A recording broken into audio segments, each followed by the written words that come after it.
slightly asleep. We'll leave him be.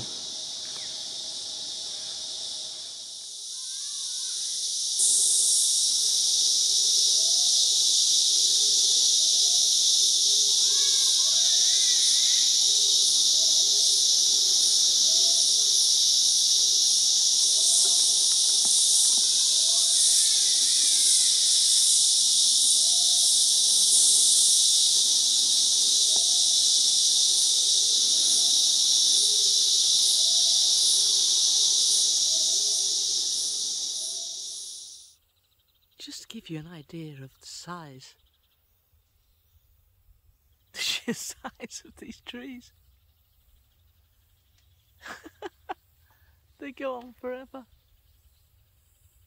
This is a little back road, and it's called the Clarence Way, and it is absolutely gorgeous. And you get tracks like this.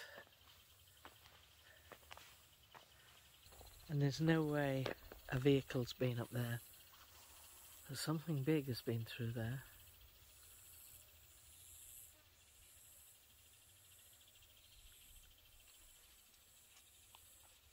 I love these trees.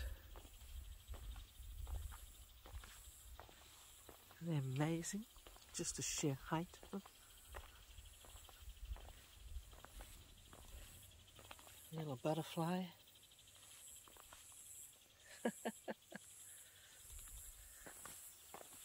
want to see if I can get close enough to show you some of these trees. See how smooth the bark is. It's stringy bark. And this is the bark all lying in there. And you can see it hanging off. Such stringy bark. But look how smooth those trees are.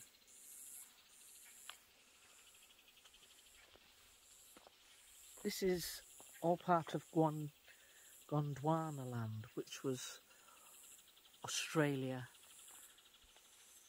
way, really at the start of the creation of this planet.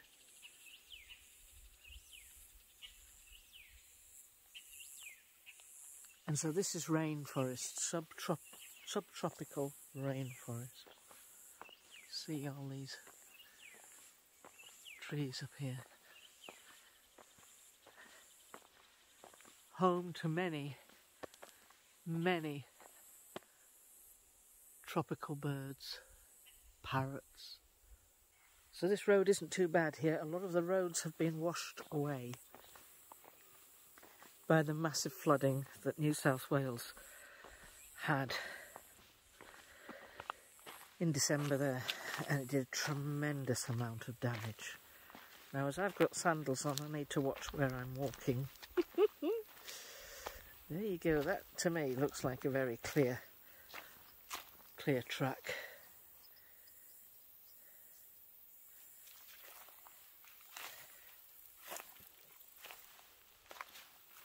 I'm not going to walk very far along here. This will do. Interesting, isn't it?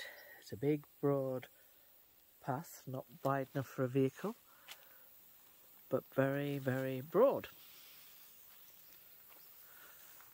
So I think this little piece of road here, this track that I'm walking on here, I think this has probably been the original road, the old road, before it's been widened.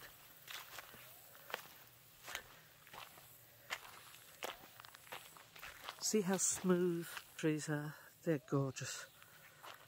I love them. You hear that bird?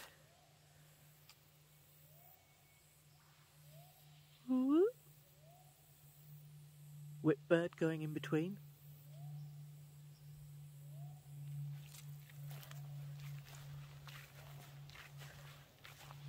Parrot calls. I think that's what that is, parrot. So I am quite curious about this little entrance here. I say little. You could probably get a quad bike up there certainly side by side if you chose to. It's quite steep at the end there.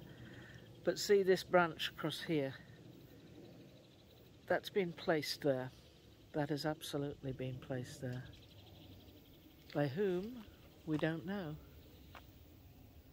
But it looks to me like there's a clear pathway that comes out of the forest and then cuts across the road here behind my car to that little trackway that we showed you before.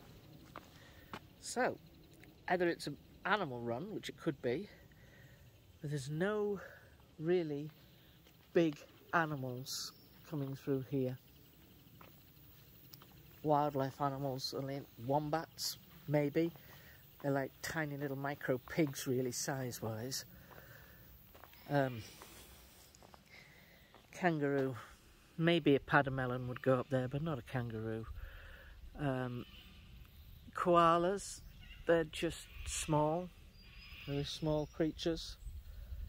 No emus around here, so I'm curious to know what would be heading up through there that is so big that can make such a clear pathway.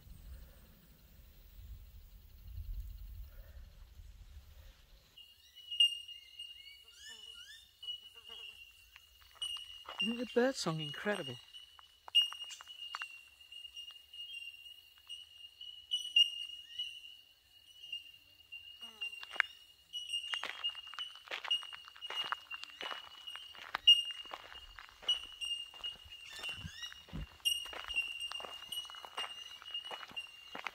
Now, I could drive along here, but it's quite wet, and I just want to have a little walk first to see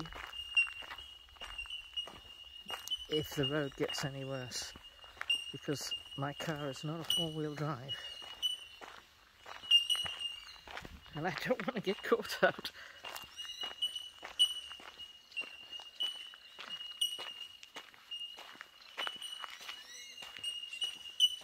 Actually, the road's quite good.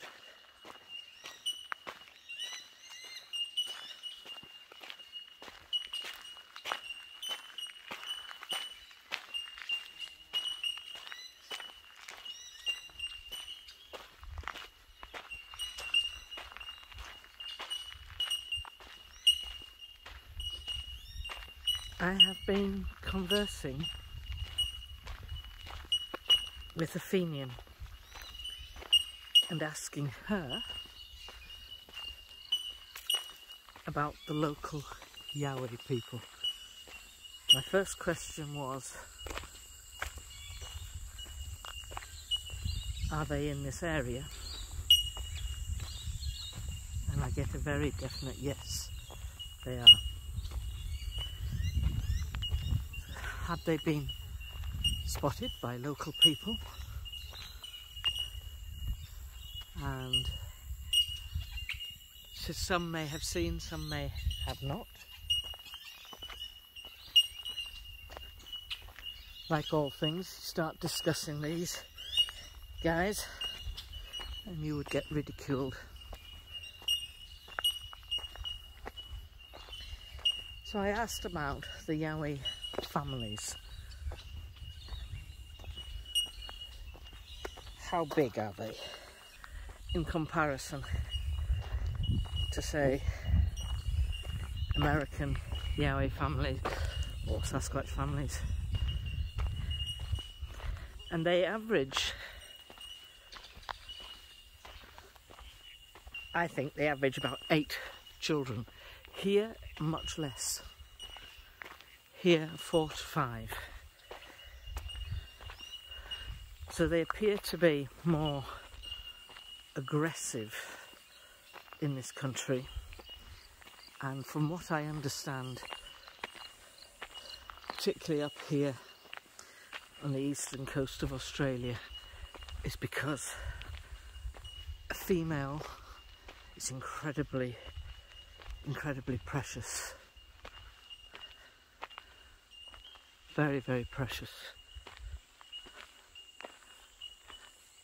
So if you look into here, the woodland, now I have not got the right gear to be walking on through that, I would need snake boots. I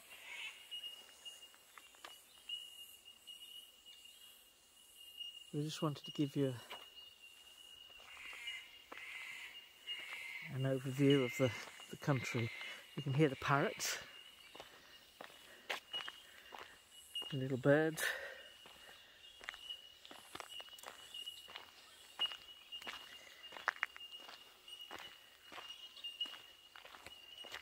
So they're very, very protective of the children and the females when they're pregnant.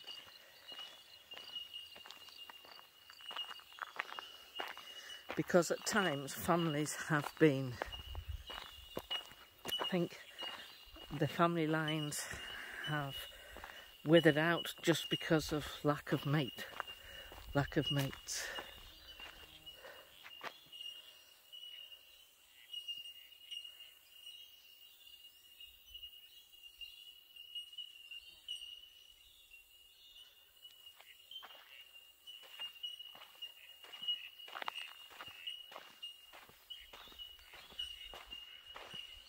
So I think these families absolutely need their privacy, really need the privacy in order to survive.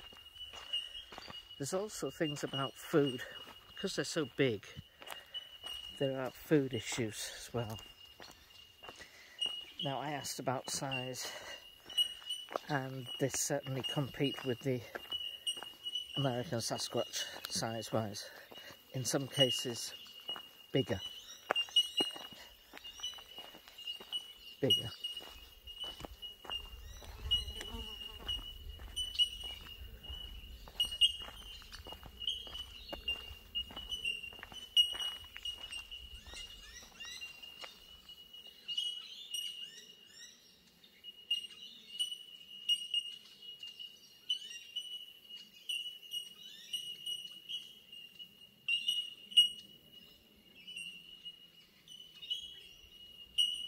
Now, I was told when I asked if there was a Yowie in this area, or in any of these areas, that there was, and I'd asked about communications, and immediately cut in with a very loud, heavy voice, but no camera.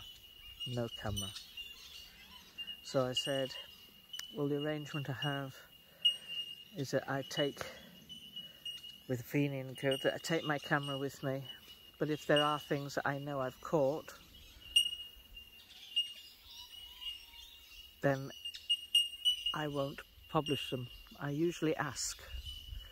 If I think I've caught something, I usually ask. So my question now, where I am now, it's a little track that leads to some falls called Bean Creek Falls. My question now is there a Yowie close by? So I get not close by, but certainly within my vicinity.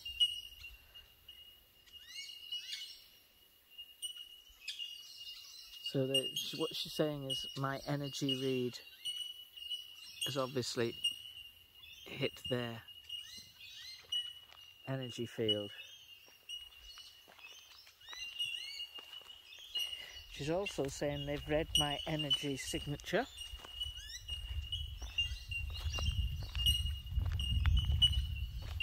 Which is like a thumbprint, it's individual to each individual person.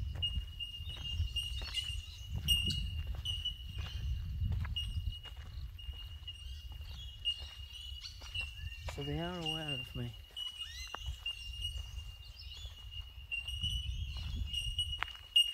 And my machine. That must be my car. They must do an energy read on that car as well. Combined with me. Combined. How interesting.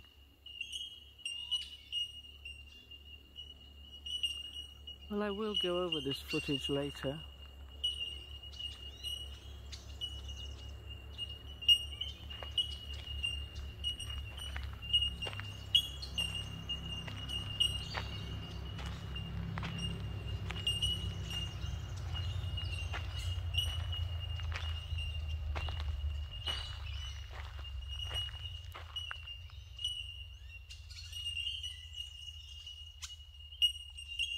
I will go over this footage later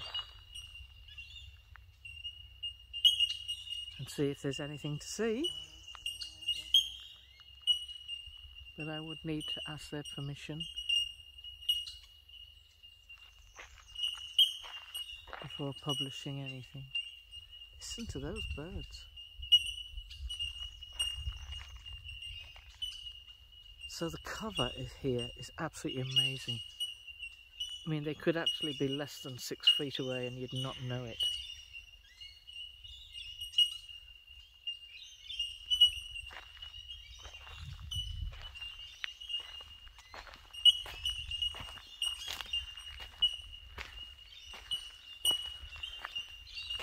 Why? Why would... That's shoulder height to me. Why would that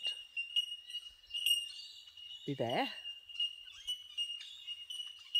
Oh, the parrots, there's beautiful coloured parrots in here.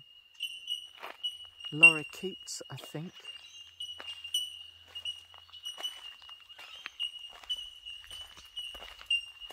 They're all twittering on the grapevine, telling everybody we've got visitors.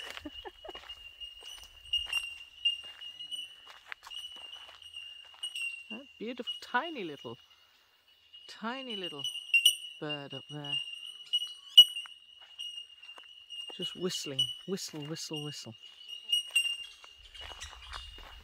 Squeaking of parrots. Lorikeets, rosalas, parrots. Very beautiful.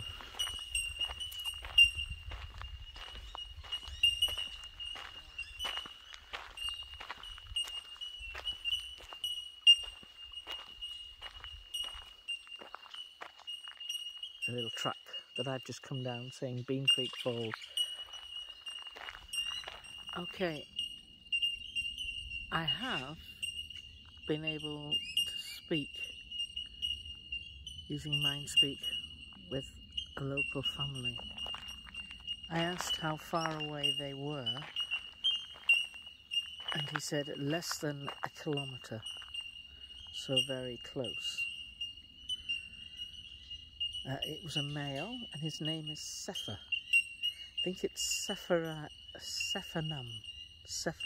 but he's called Sefer. I think it begins with an S.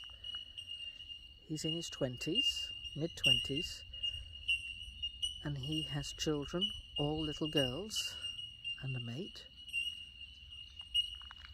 He's not head of the clan, but his father and grandfather are. So, grandfather is in his 80s, and I've acknowledged him.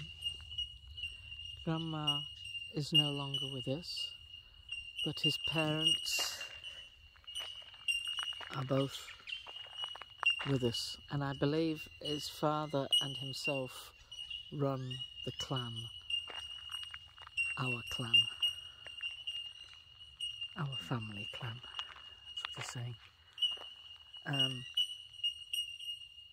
I had a little bit of healing done on my knee last night because it was very painful, and I believe this came from his mother. I thought it was a Fenian, but I believe this came from his mother, so I have thanked her for that.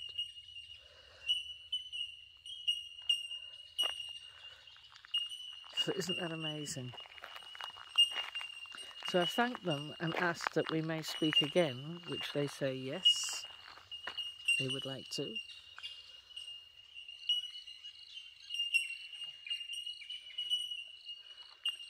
And so what I believe occurs is that Sefer does the communication whilst father and grandfather are nearby.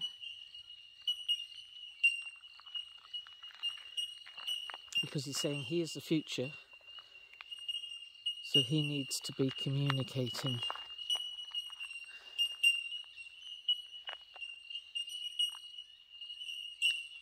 Well, with that, say thank you to Sefer and to his father, his grandfather, his mother, his family. And we're going to move on up the road.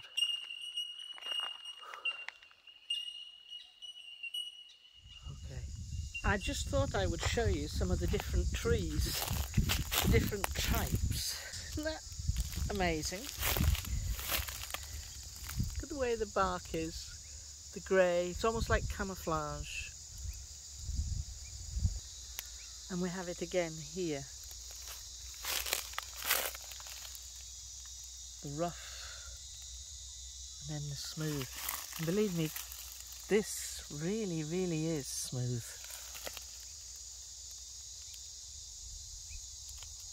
You just call it stretch marks.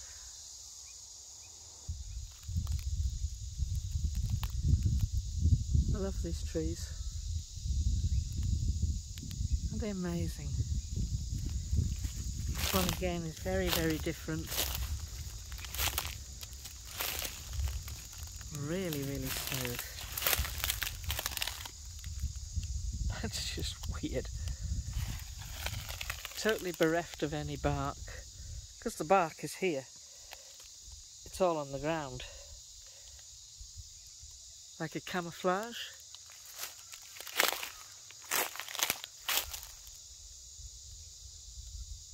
And that is the back of the tree that we've just been looking at.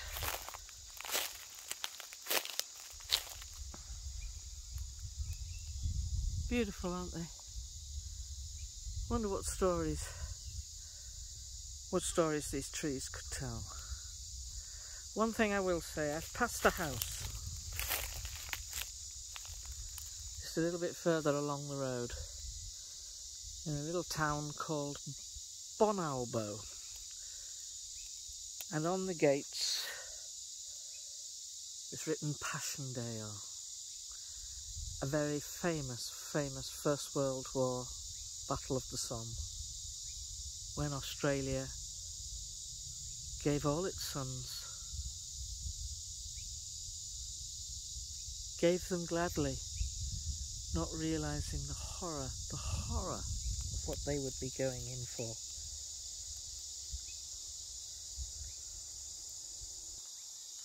And I say that with the greatest of respect, because you see the war memorials for those people from the First World War, 14 to 1918,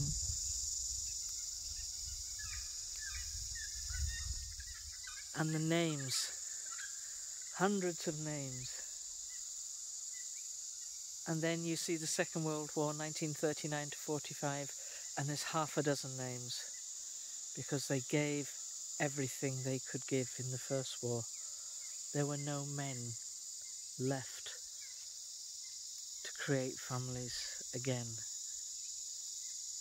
It's an incredible, incredible thing to see. We have the same thing in the UK,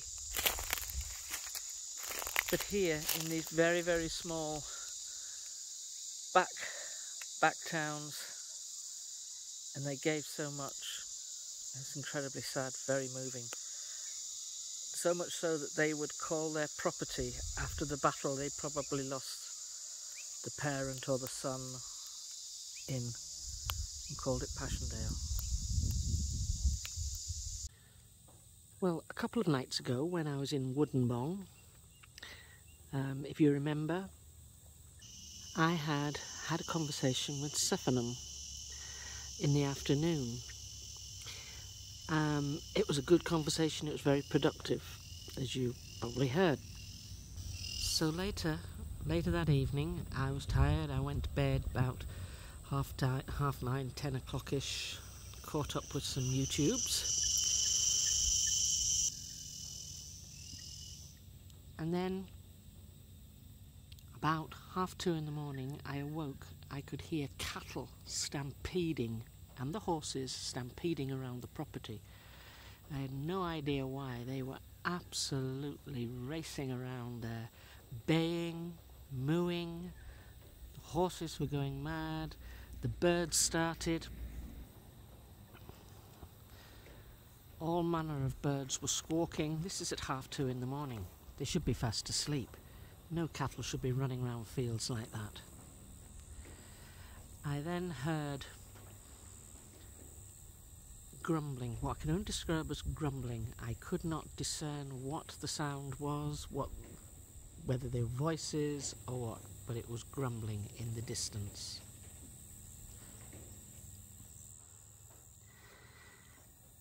Very, very low, almost inaudible.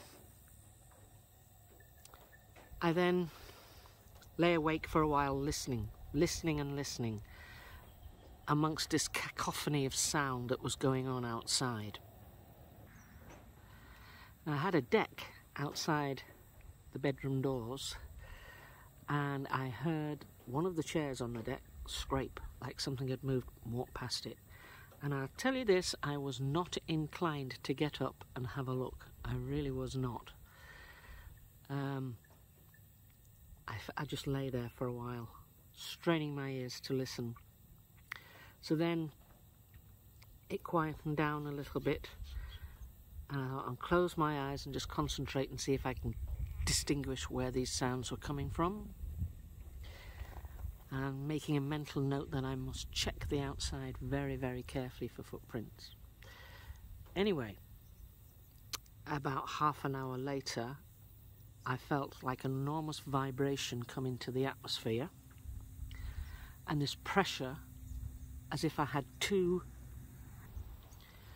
enormous hands side by side on my knees. I get considerable pain in my knees, and they had been very painful. And it was as if this pressure was exerted for some time, five minutes maybe. I could feel it, and then it raised and it released. But I could also feel this vibration moving up my arm, up onto the top of my shoulder, across my heart area. I felt as if I was having my heart gauged to see what my heart rate was. It was very strange. And then it would seem to hover over my head. It then disappeared, but I could feel like little needles tingling inside my knee joints. That was quite a strange feeling, and that went on for some time. I asked out who it was, and I asked Stephen and said, "Was this you?" And he said, "No, it was my mother." So she wanted to give me a gift. It was my last evening that I was staying at Woodenbong, and she wanted to leave me with that gift, which I thought was beautiful. So I asked if there was anything I could do for her, and the impression I got was no. It was enough that we were keen to speak. It was enough that we would engage in a conversation. I thanked her. I really thanked her for that. It was a very, very moving, beautiful experience. So the next morning, I got up and went straight outside to have a look. And there was absolutely no trace of footprints in the grass or anything around. I couldn't even see where the animals had been herding around the outside fence of the property. Anyway, the owner of the property came running down the garden, and I was staying in an Airbnb on their property, you see, and Alan he was called, and he said, "Where's Rosie? Where's Rosie gone?" And Rosie apparently was a big chestnut horse. They had two heavy horses, Shire type of horses. One was called Ella, the big white one, and one was called Rosie. Couldn't find Rosie anywhere. So I wandered off down the field to see if I could see where she was at. And I wasn't minded at that point to tell him about the previous night's events. I just left it as it was in that regard. So we couldn't find anywhere, couldn't find this horse. And I walked right down to the edges of the meadows, because it's on a slope that ran away, you couldn't see the edges. So I said, I'll send the drone up, see if we can find it. So I did. And eventually we were able to pinpoint this horse that was now 2 fields away, or 2 meadows away. And in order to get in order to get to these meadows, you would need to open 2 gates, go through 2 different gates. Now, Shire horses, I don't know anything about horses, except they have hooves, really. But the Shire horses are not really jumpers. So I don't know how they got through those fields. But the other interesting thing was, I looked at Ella, who was the big white horse, and I said, "Have you combed her mane this morning?" He's like, nah, I haven't. So he was then surprised when he looked at this horse's mane. It looked like somebody had combed it very, very loosely. It had one strand going to the left, then another strand going to the right. One strand to the left, then another to the right.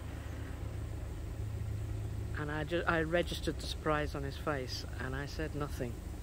So I thought you might like to know that story, and that's as true as I'm standing here. As for my knee, yep, it's absolutely fine. This was something I never expected to experience, but I'm very grateful for it. And I've got no explanations. Now, the other owner of the property, Alan's partner, Anne, when she was worried about the horse, concerned about the horse, this was before we had found it on the drone, she said, there's all sorts of things that can be responsible for this, you know, there's other things out there. And I didn't engage in it any further. I just thought, yes, and you know exactly what we're talking about. So, I hope you enjoyed that story. That's as true as I'm standing here.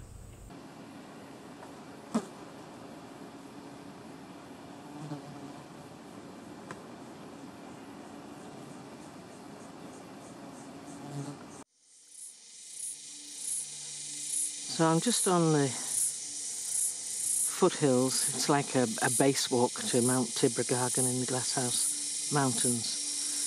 I've seen lots of stuff that I think is suspicious. See, like these trees. Nothing can pull them down. There's nothing lying on them to pull them down, but they are in strange, precarious positions. But there's nothing really that gives me proof. So you can see there's plenty of sticks, limbs lying on the ground, but there's no shape, no order to them. They're not in a uniform pattern. I've got to be very careful where I stick my feet. It's proper snake territory. You're never 10 metres, more than 10 metres from a snake here. And I'm not poking around those sticks. But you see, these are just fallen. They're old dead wood. They have no uniformity.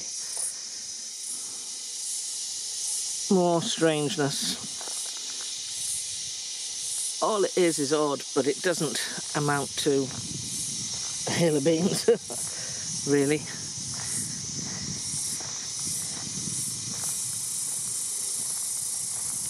Yeah, you can just see how close we are to the road through there as well.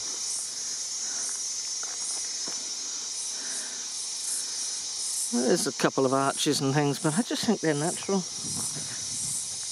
There's no tree structures at ground level here. I think this is just natural fire burn.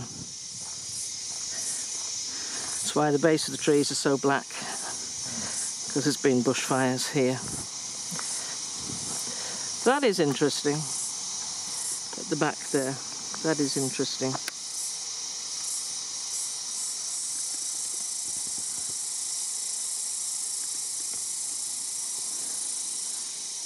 It's still not enough for me.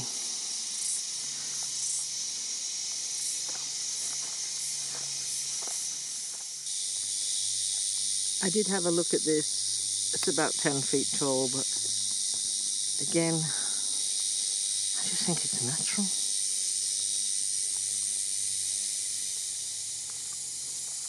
So I'm sticking to the trail, mainly.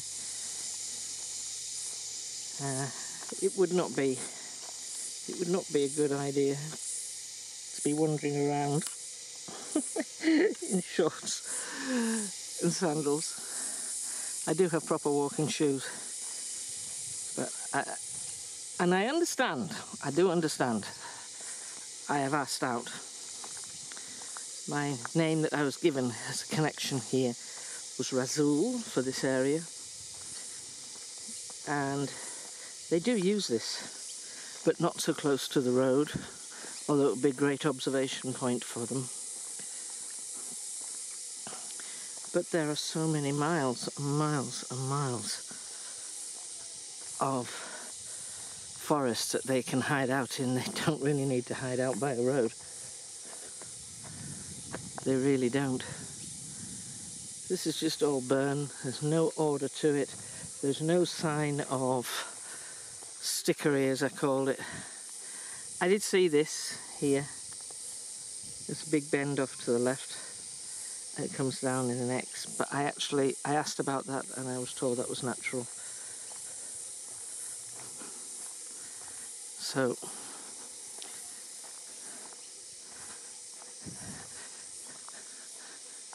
show you this fire burn. This is what happens to eucalyptus trees. They're full of oil, and when bushfires come, they create a vacuum inside with all the pine oil, and then eventually they explode. It will rip the belly out of the tree. It's quite sad. Makes horrendous noises, like explosions. So if you look here, all this stickery on the ground, there's nothing here that I think screams out to me that it's Yowie activity. And just to add to that, they also say that although local people call them Yowie, they much prefer to be called Xanue people. By local, I think they're meaning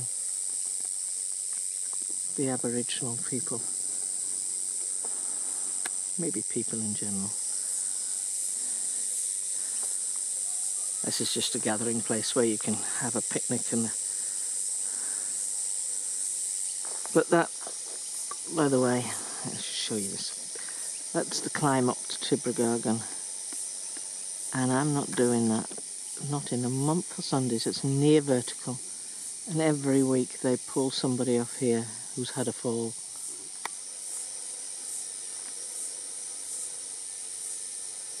And there are people walking up there. God, that must be mad. 30 degrees heat. Probably more now. It was 30 degrees when I left this morning. That's Mount Tibragargan, and we're in the Glasshouse Mountains in Queensland, southeast Queensland.